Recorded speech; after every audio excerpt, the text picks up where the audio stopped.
thank people for being here, and I think it goes without saying that people are very, very tired of being in a place like this, but it is incredibly important for every single person to be here. Can we just give a round of applause to each person and turn to somebody next to you and say thank you for being here?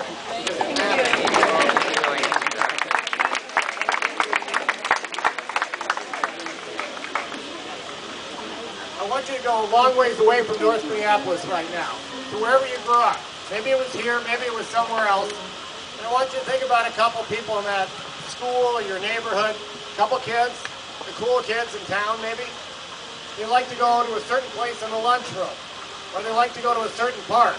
They thought it was the place that they should go, okay?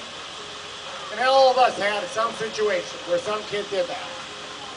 Then there were some other kids who said, I belong there too. And they had a disagreement. That happened where I grew up, that happened where everybody grew up. And kids had tough words, maybe they even fought about it, but they worked it out. When you put a gun into that mix, it changes everything about everything we know.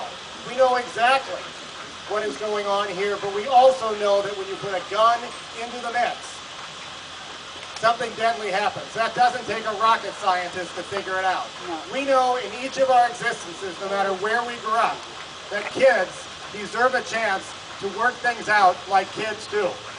I want to ask us to ask a very tough question of each other. Who is arming our kids? Who is putting guns in the hands of children? And who among us is going to be the one who will help us stop that? Who is arming our kids? And who will stop it?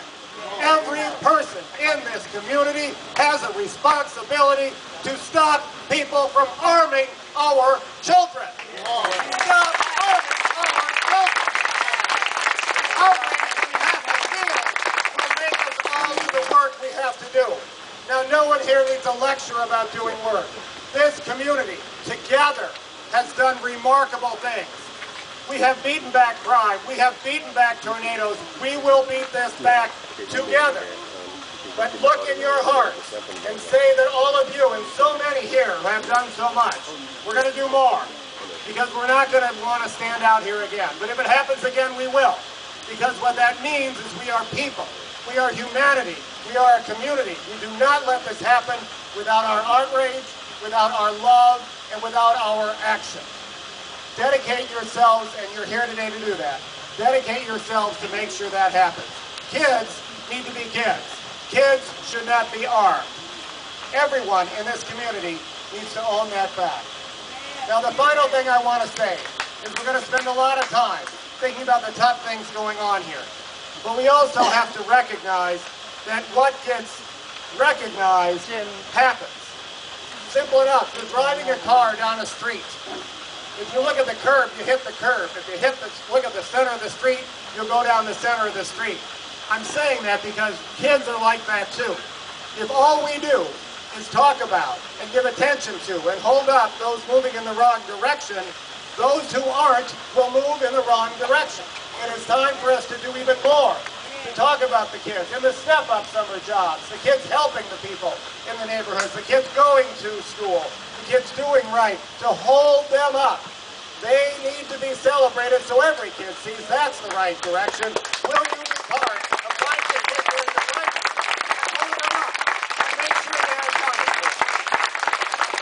So I want to call out to everyone here to be about the loving community you've been about, and the strong and nurturing, beloved community that has won over tough things before. North Minneapolis is tougher than any other place. North Minneapolis has won more battles than any other place. Will we win this battle for peace and justice in our streets? Yes. Will we win this battle to love a community and let kids be themselves? Yes. All right.